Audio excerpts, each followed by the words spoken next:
What's up? It's Tom. Thanks for being here. We're going to talk about the players the Twins added to be protected from the Rule 5 draft, which were Marco Raya, as expected, and Travis Adams, who was a bit of a wild card there. Not added to the 40-man roster were Ricardo Olivar and Kala'i Rosario, who were kind of considered more conventional choices. So let's get into these guys they added, though, first. So I want to just talk about Marco Raya. Again, he was kind of the slam dunk and obvious guy that they were going to add to the 40-man roster. Definitely would have been taken in the Rule 5 draft had they not protected him. But let's take a look at some of his highlights from this past season. Starting off the night with a huge accomplishment, Marco Raya. This might not seem like a big deal, but he pitched 5 innings tonight. You're seeing him strike out the side in the 5th inning. That's a huge deal because first time he's done that in almost 2 years. July 28th, 2022 was the last time Marco Raya completed 5 innings in an outing. This is beyond his control. Unfortunately for him, I'm sure it's been kind of frustrating, but today was the final St. Paul Saints game of the season. We're taking a look at Marco Raya from Friday, but with the Saints schedule ending, that means this is the final Twins system recap of the season. Thanks so much, everybody, for watching these and following along all season. We're going to take a look. Let's just start out with some bread and butter. We're going straight to highlights on this one. Again, this was Marco Raya pitching for the Saints on Friday, making his AAA debut, getting Jack Sawinski swinging to get out of the jam in the first inning for his first AAA strikeout. Raya delivered 5 shutout innings with 4 strikeouts and no walks. Nice outing for him. What a great way to end the season, getting a call up to AAA.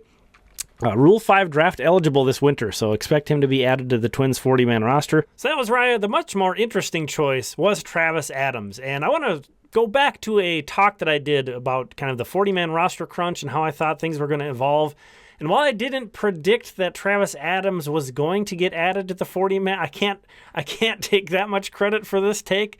I did open the door for some possibility of a surprise, and I predicted he was one of a group of 4 pitchers. I predicted one of them would probably get added. Some of these other arms, it's going to be interesting to see what the Twins think about these guys. Kind of similar to Brent Hedrick, who was a surprise add to me a couple of years ago when they added him to the 40-man roster in this situation to protect him from the Rule 5 draft. He was really not super on my radar as a guy I thought they would do that with, and they did. Also, Travis Adams and Pearson Ole.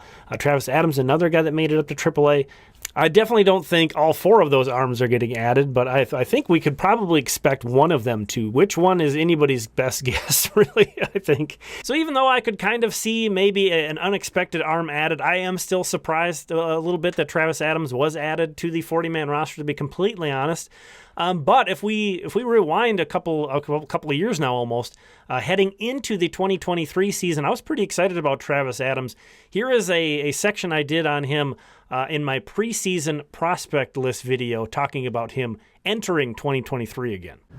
Travis Adams is one of those guys that looks like he might be a success story in terms of the Twins adding velocity with a guy they draft. Was mostly at 92 last year. He's been sitting kind of 93, 94 with Fort Myers. And then a little later on, we're going to see some highlights of him going 95, 96 in Dayton with the Cedar Rapids Colonels. Also has a pretty good-looking changeup. Unfortunately, that didn't really help him be very effective against lefties last year. We'll be looking for him to improve upon that this upcoming season. But struggled in his first few outings with the Colonels here with Cedar Rapids. But did have a strong finish, a 2.57 ERA and a 1.19 whip over his final 4 outings. On the season, Adams had a strikeout-to-walk ratio over 4, which is really encouraging, and he was one of only 6 Twins minor league starters to eclipse 100 innings last year. So that is another big positive. Stayed healthy enough to eclipse triple digits in innings.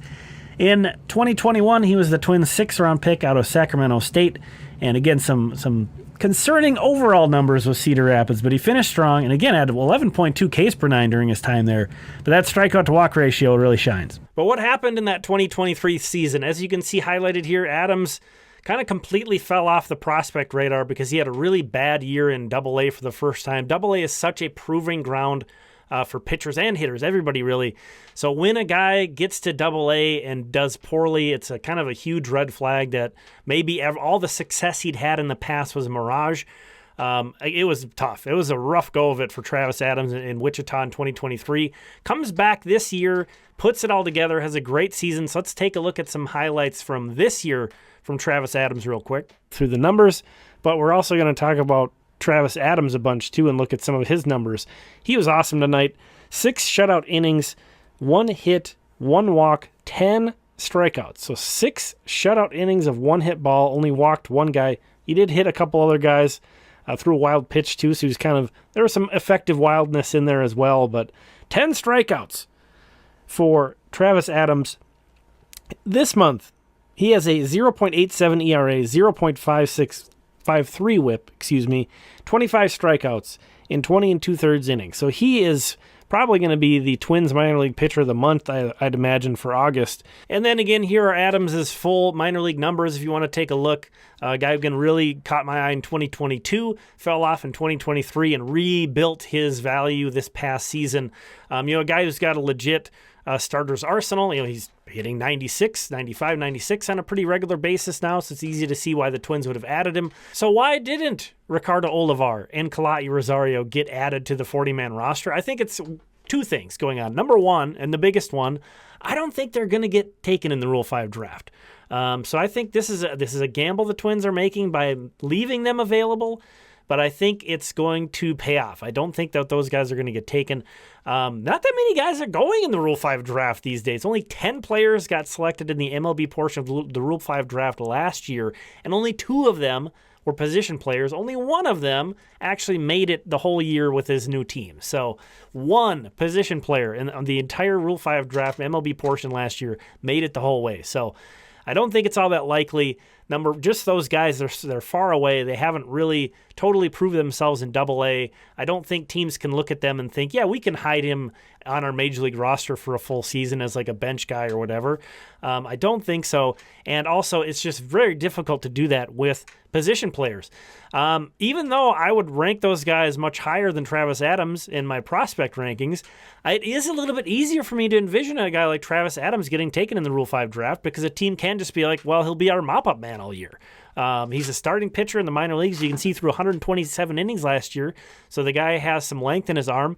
Everybody needs a mop-up man, So somebody could have taken Adams and just thrown him in as the bottom guy in their rung of their bullpen and carried him through all season and then check out what they have from there after that. So an interesting day, an interesting move. All in all, I think it's a plus that the Twins only added 2 more guys to the 40-man roster. I should make it abundantly clear that just because these guys are added to the 40-man roster doesn't mean they have to be in the active roster. That's not how it works when you're protecting guys from the Rule 5 draft. It's the guys that you take in the Rule 5 draft who have to stay on your active roster. So Raya and Adams can go to the minors, stay on the 40-man roster.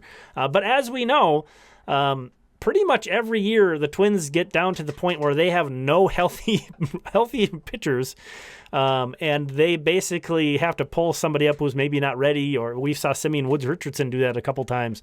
So there's a decent chance we might see both of these guys on the Twins this upcoming season. So exciting for those guys, really excited, especially for Travis Adams. Again, Marco Raya was the slam dunk. We knew that was coming. But this is really cool for Travis Adams, and I'm excited for him. And thankful that his career gets this. This is a bump. This puts him more likely cracking the major leagues in 2025. So that's super cool. Thanks for checking this out. Really appreciate you. We'll talk again soon.